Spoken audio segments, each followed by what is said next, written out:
So basically, this is the proxy. This is the MVC controller proxy, right? So it's basically going to take now the parameters from the URL. It's going to convert it.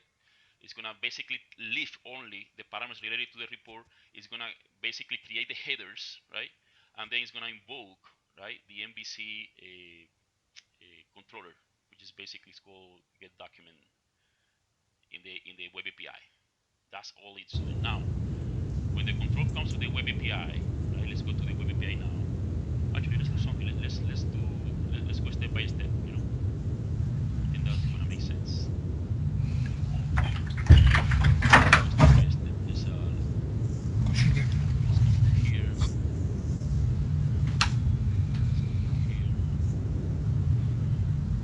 Get document controller. I put it into the root because it was before in transportation. Now it's I don't see any sense of that. Okay, this is what the controller in the web API does, right? This I can delete it. That doesn't. This is the default one. This one basically what it does, right? It's gonna invoke a service that I create to basically do. It's generic in the sense that it's gonna take, right? It's gonna take this parameter report name. It's gonna go to the database. It's gonna pull the templates, right? And then it's gonna introspect the template, right? Let me see what it does inside.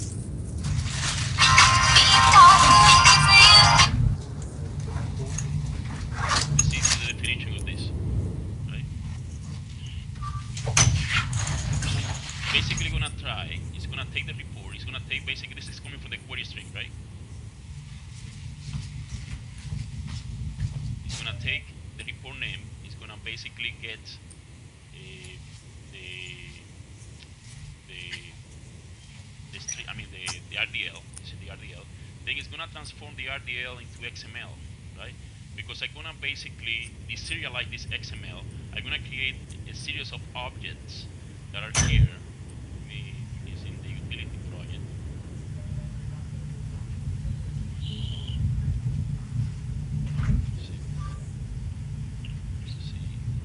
Utilities, RDL integration. So this is basically the breakdown. This is the deserialization of the XML, right?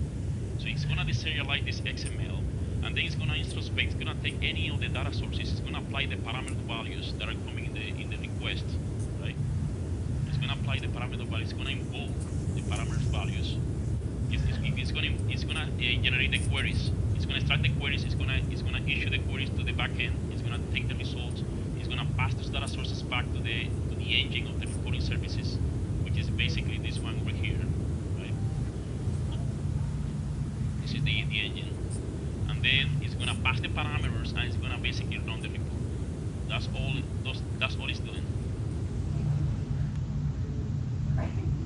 And then it's gonna render back. It's gonna give the results back to the proxy, the MVC proxy, and basically the MVC proxy is gonna give the control back to the page or to the view that basically made the call.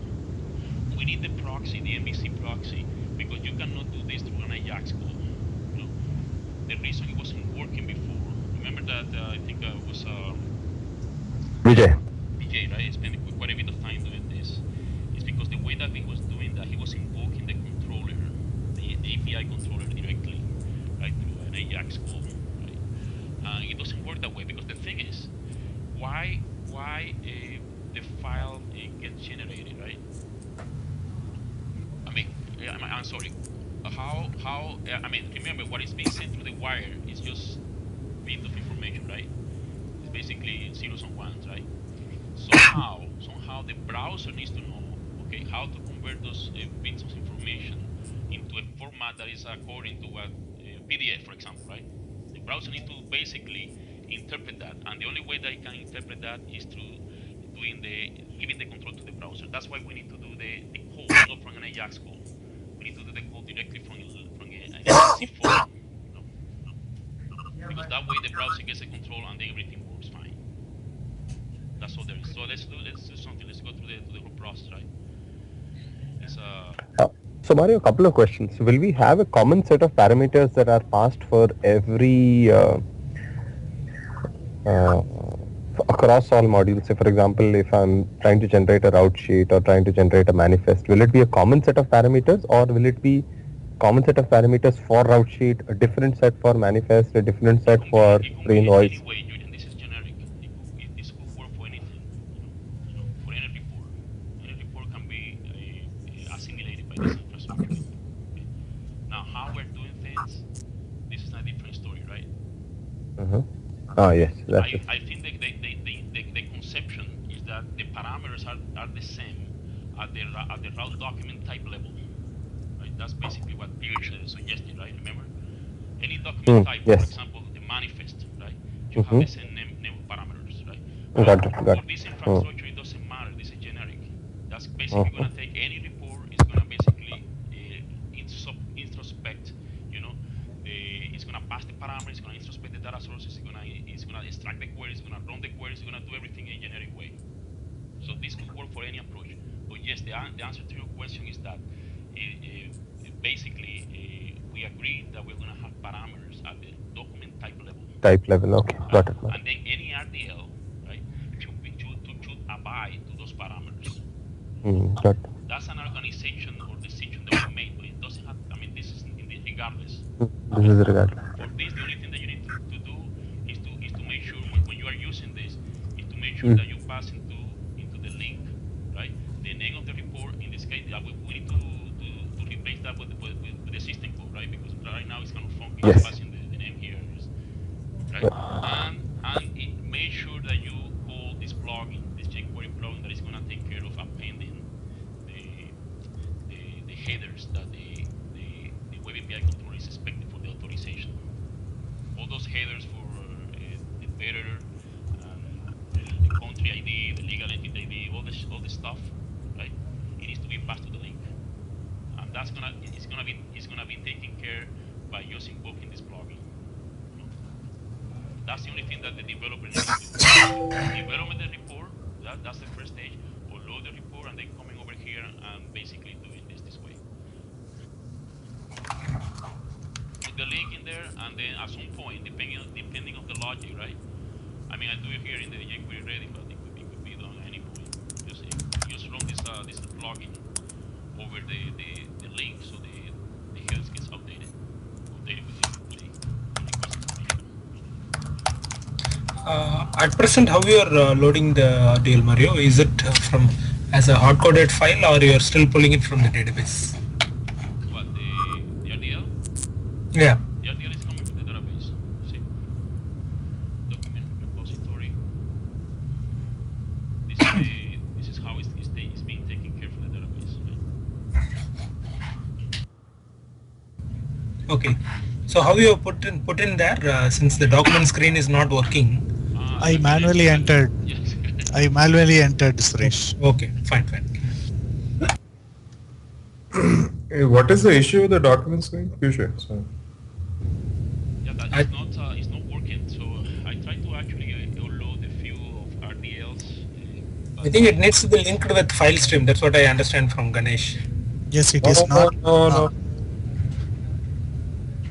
This is RDL won't be stored in file stream. No, this RDL we have to store it in a table, Piyush. That table data type will be varchar binary. Currently, that implementation is not done. That doesn't mean that you have to go to file stream, right? Yes, correct. Currently, we are not storing it in the document file stream. But anyway, that RDL is not inserted into the table through the screen. Currently, we have something called document location, right? And document location is a binary, or is it still a part? Document location will be a normal nvarchar thing. And the other thing is that if you go over here and you try to load an RDL, it doesn't allow you. It says that it has to be an image or a PDF. That's what it says. So it doesn't allow you to. So then I do. Okay, I'm gonna add an image, right? Just to make it happy. Oh, okay. In that upload. Yeah, see, actually. It said that it works, right? It said that it works at some point, and I see the record being added, right? But only that particular column will not be added. Now you fail now. It's very reliable. Now you fail. Yeah, actually, I think in the control, you can put a filter on what file types are allowed. So that basically is the extension, right? So you'll have to enable that RDL file types, the extension basically. In that upload control. Right. But this is this works. Okay. So you said the feature is working on this one?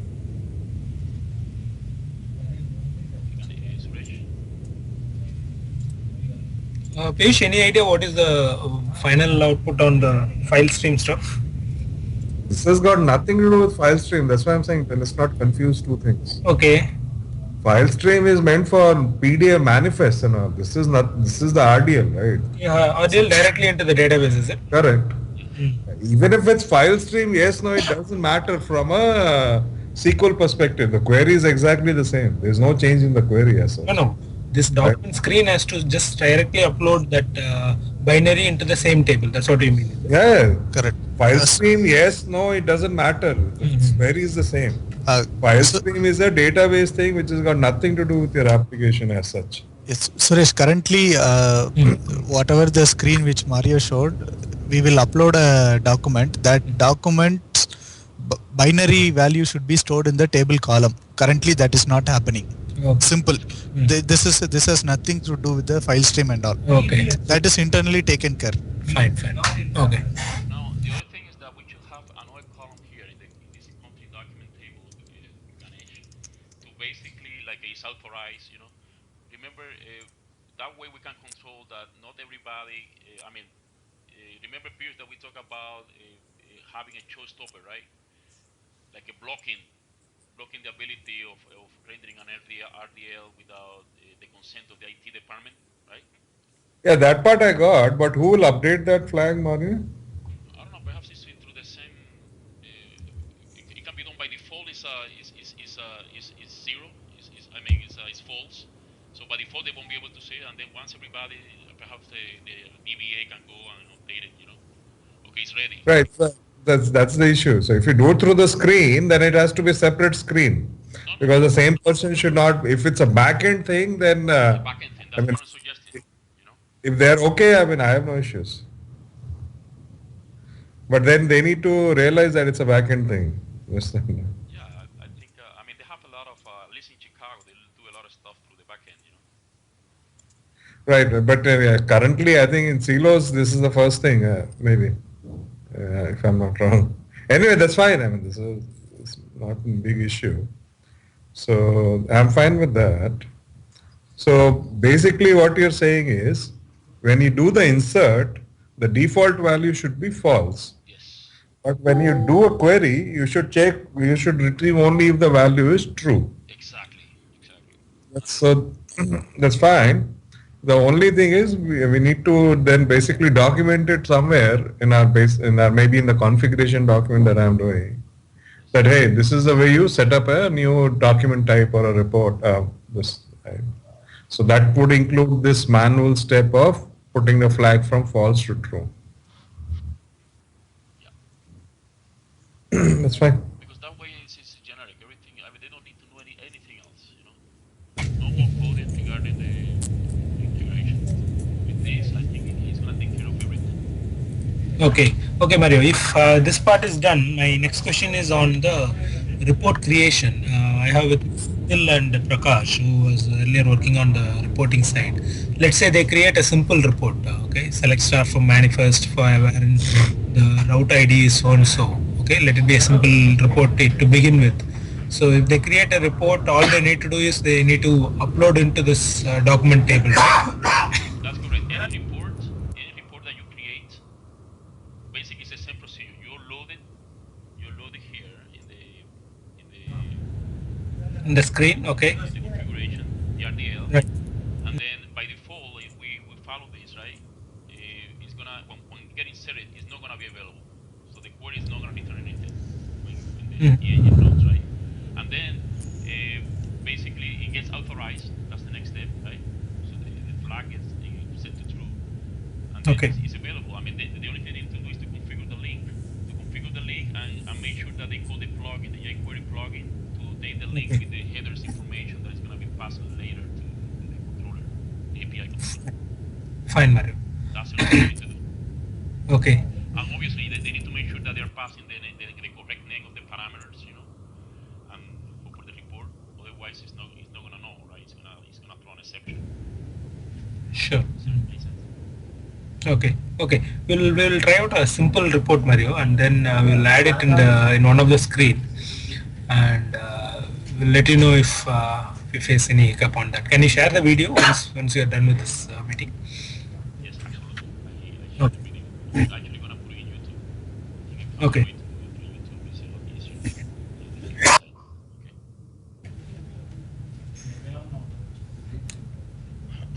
So what we need to do is to define, okay, what are the reports? Because we need to have the reports, hopefully, I mean, it shouldn't take that long to generate those reports, okay? We just need Okay. a sample report for the transportation part, I mean, for the routes, route sheet, manifest, Okay. the certificate And pre-invoice, Mario, and pre-invoice. because That's yeah, another one. because I think people are not aware that it's there. That's another one. Yes, the pre-invoice is very important one there. But I mean, I think one sample is enough. They don't want you to write the reports because at the end it's not gonna be okay. They want their own. They want to do it themselves. Okay. We need to get some samples, right, to show that it's possible that to show that they can write their own. Otherwise, there's no foundation for anything that we tell them. Right? We need to give it some startup. That's what it is. Fine, Mario. We'll do on a simple report, and I'll try to plug into the source. We'll get back to you in case anything is required. Perfect. Okay. So this is the first part of that, and second part, I think you wanted to confirm with Julian and Ankit on the format of the report or something, right? That's why we included them. Yeah, we need to have basically design the report. What is going to be the report? That's what we need to do.